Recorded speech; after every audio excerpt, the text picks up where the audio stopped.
Okay, I think this is gonna be a short one. I'm just doing this because I cleaned my room for like the first time in God knows how long. God knows how long.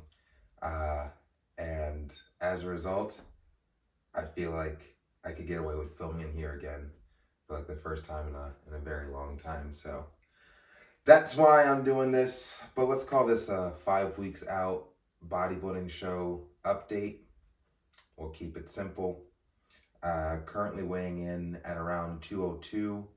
If I'm 5 weeks out and I'm at a steady clip of about 2 pounds of fat loss, I like to think it's 2 pounds of fat loss, but 2 pounds of weight loss per week, then it looks like I should be stepping on stage in June at around 192, which is actually pretty exciting for me because when I first got to Zoo Culture back in, I don't know, November of last year, that's exactly the weight that I was coming in at.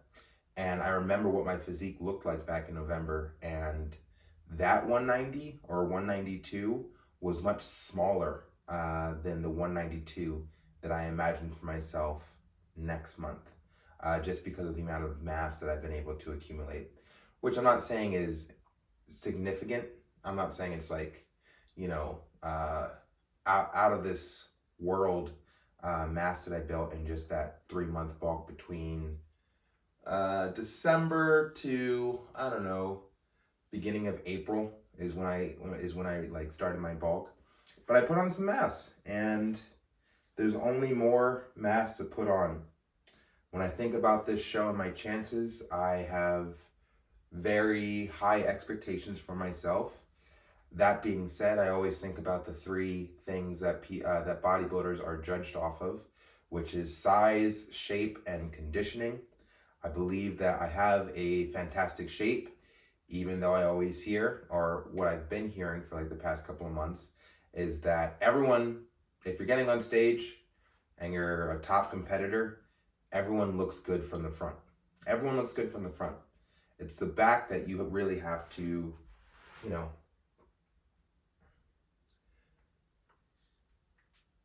all that good stuff. It's the back that you have to beat people at, because if you got five people and they all look like fucking incredibly well conditioned, they've got great shape and size and yada yada yada from their torso and shit like that, then it is the back that kind of weeds out the pack. And that's not something I knew before I decided to start bodybuilding. But now that I have that information, I can definitely apply it to the future and do my best to put a face on my back, Baki style. And that's definitely the plan. But yeah, however the upcoming competition goes, that's how it goes. Whether I win, whether I place in the top 5, whether I get smoked, I'm going there with the intention of bringing the best package that I can bring. And right now, my top focus is the conditioning. I'm not going to get much bigger. I'm not going to be able to like add much more density or hardness to my muscle. I mean, this is what the presentation looks like, and the only thing I can do between now and the next 5 weeks is just get more and more shredded. So that's really what my focus is on. Right after filming this, I'm going to be hopping on the treadmill and walking for at least an hour, maybe 2 hours, maybe 3. And that's what my life is going to be like for the next 5 weeks.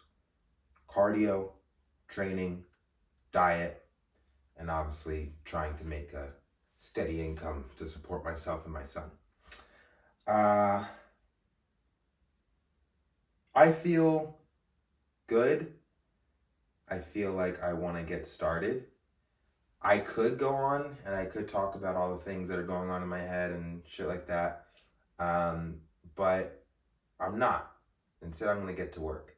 The last thing I'm going to leave you with, I had this thought yesterday about like what my actual goal is when it comes to this bodybuilding career. It's going to sound crazy to some, and for those that know me, know that I'm a very ambitious person, incredibly ambitious.